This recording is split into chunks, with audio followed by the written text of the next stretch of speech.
Me escribe una persona pidiéndome que colabore en una antología de cuentos para niños. Contesto que no escribo cuentos para niños. Y vuelve a escribirme entonces diciéndome que en un reciente congreso, seminario, feria del libro, cierto novelista dijo que todo escritor debería escribir por lo menos un cuento para niños. Pienso en enviarle una tarjeta postal diciéndole que yo no acepto que deba escribir nada. Y luego anoche me desperté, o mejor dicho, algo que no supe precisar me despertó.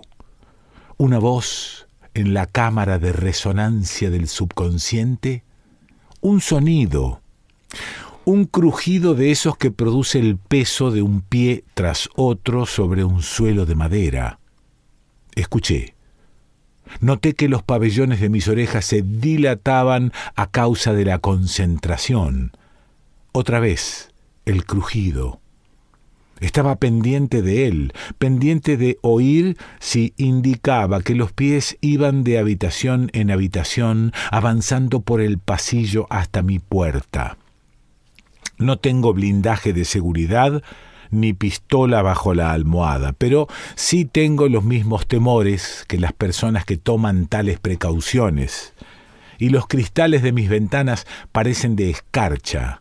Podrían hacerse añicos como una copa de vino. Una mujer fue asesinada, así lo expresaron, en pleno día, en una casa que está a 2 manzanas de aquí el año pasado, y los fieros perros que guardaban a un viejo viudo y a su colección de relojes de pared murieron estrangulados antes de que a él le acuchillase un peón a quien había despedido sin pagarle. Yo tenía los ojos fijos en la puerta, representándomela en mi mente más que viéndola allí a oscuras. Permanecí echada y casi inmóvil, como víctima ya, pero la arritmia de mi corazón porfiaba, golpeando a uno y otro lado de su jaula corporal. Qué bien afinados están los sentidos, aunque faltos de descanso y de sueño. Nunca habría podido escuchar con tal atención en el trajín del día. Estudiaba el más leve sonido, identificando y clasificando su potencial amenaza. Pero comprendí que no estaba amenazada, aunque tampoco a salvo. No era el peso de un cuerpo humano lo que presionaba el entarimado. El crujido procedía de un abarquillamiento, de un epicentro de tensión. En mitad de ella estaba yo. La casa que me envuelve mientras duermo fue construida sobre terreno minado. Muy por debajo de donde quedan mi cama, el suelo y los cimientos, los escalones y galerías de las minas de oro han perforado la roca, y si un frontón tiembla, se desprende y cae. 1000 metros más abajo, toda la casa se mueve ligeramente, produciendo una inquietante tensión en el delicado equilibrio de peso y contrapeso de ladrillos, cemento, madera y cristal que sostiene la estructura que me alberga. Los inarmónicos latidos de mi corazón se fueron moderando como los amortiguados últimos floreos de uno de esos xilófonos de madera que hacen los mineros trashumantes de Chopi y Tsonga, que podían haber estado allá abajo en aquel momento, debajo de mí, en el interior de la tierra. La excavación escalonada donde se producía el derrumbamiento acaso ya no se utilizaba. Quizá gotearía agua por sus agrietadas venas, y puede que ahora algunos hombres hubiesen quedado enterrados allí en la más profunda de las tumbas. No encontraba una postura en la que mi mente se desprendiera de mi cuerpo, liberándome para volverme a dormir. Así que empecé a contarme un cuento, uno de esos cuentos propios de la hora de acostarse. En una casa, en un barrio residencial, en una ciudad, había un hombre y su esposa que se querían muchísimo y que vivían felices desde siempre. tenían un hijo pequeño y le querían muchísimo. Tenían un gato y un perro a los que su hijo quería muchísimo. Tenían automóvil y caravana para las vacaciones y tenían una piscina protegida con una cerca para que el pequeño y sus compañeros de juegos no cayesen y se ahogasen. Tenían una chica de servicio de absoluta confianza y un jardinero que trabajaba por horas, muy apreciado en el vecindario, pues cuando empezaron a vivir felices para siempre, fueron advertidos por aquella vieja bruja sabia, la madre del marido, que no contratasen a nadie fuera de la vecindad. Pertenecían a una mutualidad de asistencia sanitaria, pagaban la tasa de tenencia de su perro, tenían seguro de incendios, inundaciones y robo, y estaban abonados a la vigilancia vecinal que les proporcionó una placa para la verja de la entrada con el rótulo «Está usted advertido» sobre la silueta de un potencial intruso. Este iba enmascarado, no se apreciaba si era blanco o negro y por lo tanto demostraba que el propietario no era racista. No fue posible asegurar la casa, la piscina y el automóvil contra daños producidos por disturbios. Había disturbios, pero fuera de la ciudad, donde se alojaba la gente de otro color. A esta gente no se le permitía entrar en la zona residencial, salvo si eran chicas de servicio o jardineros de confianza. Así que no había nada que temer, dijo el marido a su esposa. Pero ella temía que algún día aquella gente llegase hasta su calle y arrancase la placa «Está usted advertido», abriese la verja e irrumpiese en el interior. «Bobadas, querida», dijo el marido. «Hay policías y soldados y gases lacrimógenos y armas para mantenerlos a distancia». Sin embargo, para complacerla, pues la quería muchísimo y estaban incendiando autobuses, apedreando automóviles y los escolares eran abatidos a tiros por la policía en unos barrios de los que nada se podía ver ni oír desde la zona residencial, había hecho instalar un control electrónico en la verja de entrada.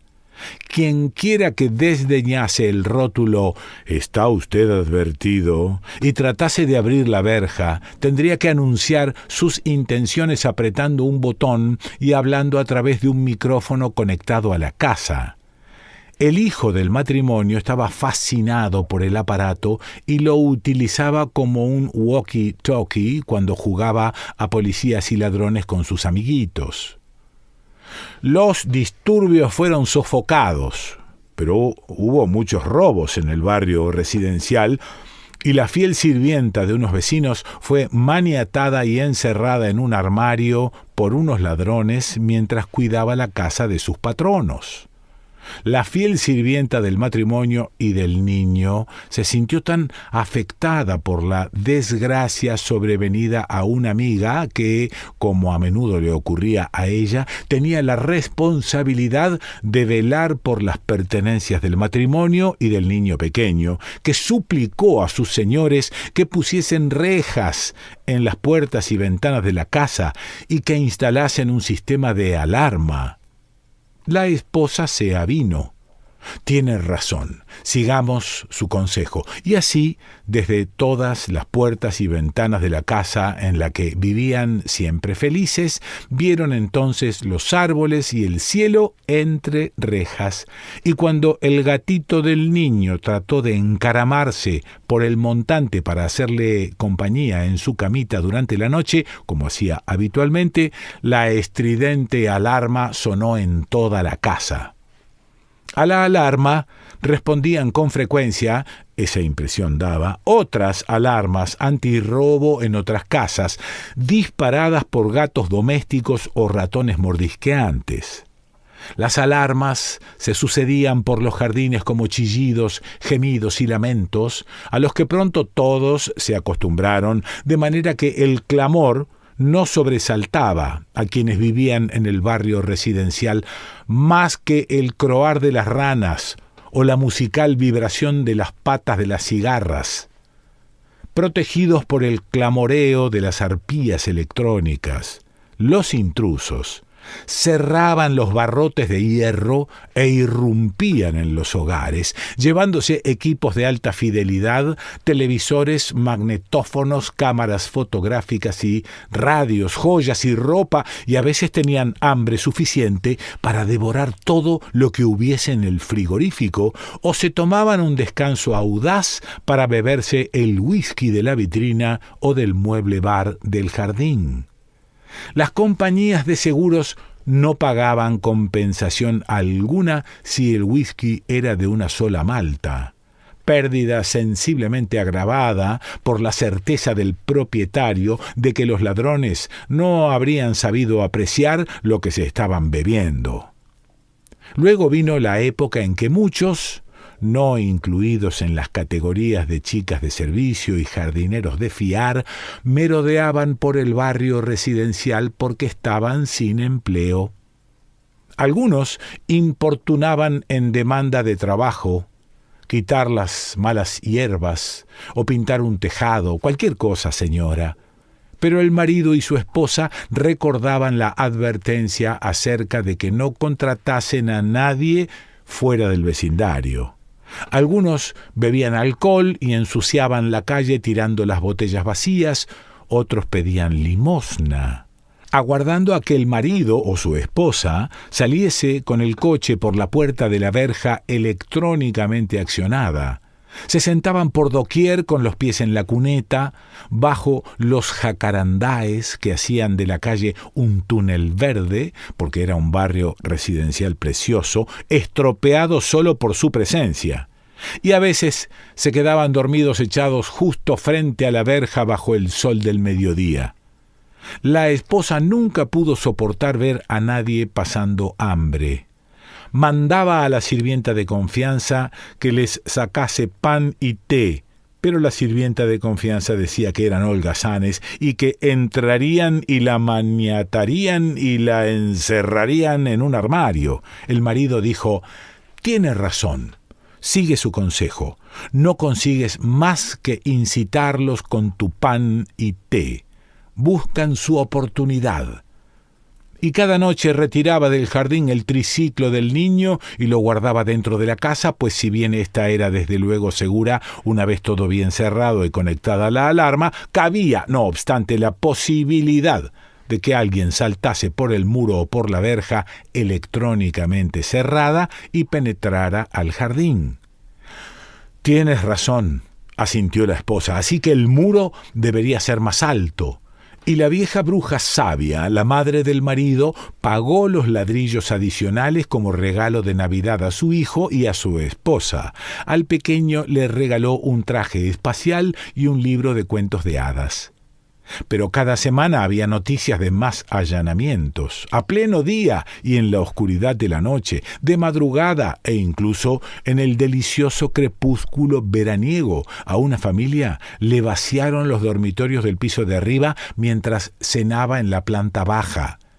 El marido y la esposa, conversando un día sobre el último robo a mano armada ocurrido en el barrio residencial, se distrajeron al ver al gatito de su hijo encaramarse sin esfuerzo por el muro de más de 2 metros y descender después, primero con un rápido braceo de sus patas anteriores extendidas por la superficie vertical y luego con un grácil impulso para aterrizar en el jardín sacudiendo la cola como un látigo. En la cara encalada del muro se veía la marca de las idas y venidas del gato, y en el lado que daba a la calle había marcas más grandes, color de tierra, que bien pudieran haber dejado las maltrechas zapatillas deportivas que llevan los vagabundos desempleados, cuyo propósito no sería en absoluto inocente. Cuando el marido, la esposa y el pequeño sacaban al perro a dar su paseo por las calles vecinas, ya no se detenían a admirar un rosal en flor o un césped perfecto, ocultos, como estaban ahora, por un despliegue de diferentes variedades de cercas de seguridad, muros y otras defensas.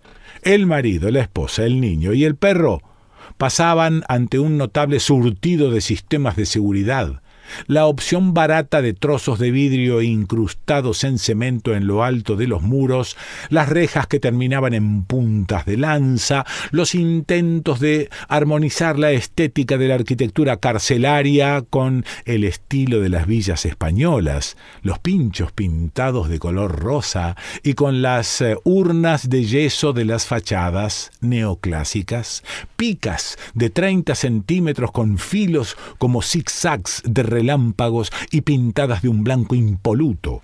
En algunos muros había una pequeña placa adosada con el nombre y el número de teléfono de la empresa responsable de la instalación de los dispositivos.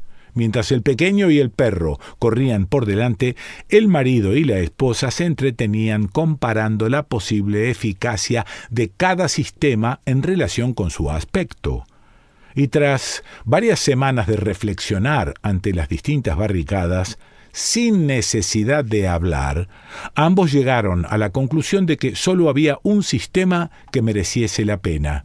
Era el más feo, pero el más honesto, de inequívoco estilo de campo de concentración, sin adornos superfluos, completa y evidente eficacia. Colocado a lo largo de los muros, consistía en una espiral continua de rígido, reluciente metal cerrado en forma de hojas dentadas, de tal manera que resultaba imposible trepar por encima de la espiral e imposible también pasar por el interior de su túnel sin engancharse en sus colmillos. No habría salida posible, solo una inútil porfía cada vez más sangrienta. El intruso recibiría cortes cada vez más profundos y acerados hasta descarnarse. La esposa se estremeció al mirarlo. «Tienes razón», dijo el marido, «cualquiera se lo pensaría 2 veces», y siguieron el consejo de un pequeño cartel adosado al muro: «Consulte a dientes de dragón, seguridad total». Al día siguiente llegó una brigada de obreros que instalaron las espirales afiladas como hojas de afeitar a todo lo largo de los muros de la casa, donde el marido y la esposa y el niño y el perro y el gato vivían siempre felices. La luz del sol, reflejada en la endentadura, emitía destellos como cuchilladas, y la cornisa de filos de navaja circundaba el hogar resplandeciente. El marido dijo: «No importa. El tiempo lo irá dejando mate». La esposa dijo: «Te equivocas, garantizaron que era inoxidable». Y aguardó hasta que el pequeño se alejó corriendo a jugar antes de decir: «Espero que el gato tenga cuidado». El marido dijo: «No te preocupes, cariño, los gatos siempre miran antes de saltar». Y ciertamente, a partir de aquel día, el gato optó por dormir en la camita del pequeño y no salía del jardín sin aventurarse nunca a violar la seguridad. Una noche, la madre, después de acostar al niño, le leyó uno de los cuentos de hadas del libro que la vieja bruja sabía le había regalado para Navidad. Al día siguiente el pequeño jugó a ser el príncipe que desafía la terrible barrera de espinos para entrar en el palacio y dar a la bella durmiente el beso que le devolvería a la vida. Arrastró una escalera hasta el muro. El reluciente túnel en espiral era justo lo bastante ancho para que su pequeño cuerpo pudiese penetrar. Y en cuanto los afilados dientes se hincaron en sus rodillas y en sus manos y en su cabeza, gritó y forcejeó, y se encontró tanto más atrapado cuanto más porfiaba por soltarse. La fiel chica de servicio y el jardinero, a quien le tocaba precisamente aquel día, acudieron corriendo. Ella para ver qué le pasaba al pequeño y gritar como él, y el jardinero para desgarrarse las manos tratando de alcanzar al niño. Entonces, el marido y la esposa irrumpieron como locos en el jardín y algo, probablemente el gato, disparó la alarma, cuyo estridente sonido se mezcló con los gritos, mientras la sangrante masa del cuerpecito era liberada de la espiral de seguridad con sierras, cortaalambres y hachuelas y transportada arrebatada por el marido, la esposa, la histérica fiel sirvienta y el lloroso jardinero al interior de la casa. Nadine Gordimer.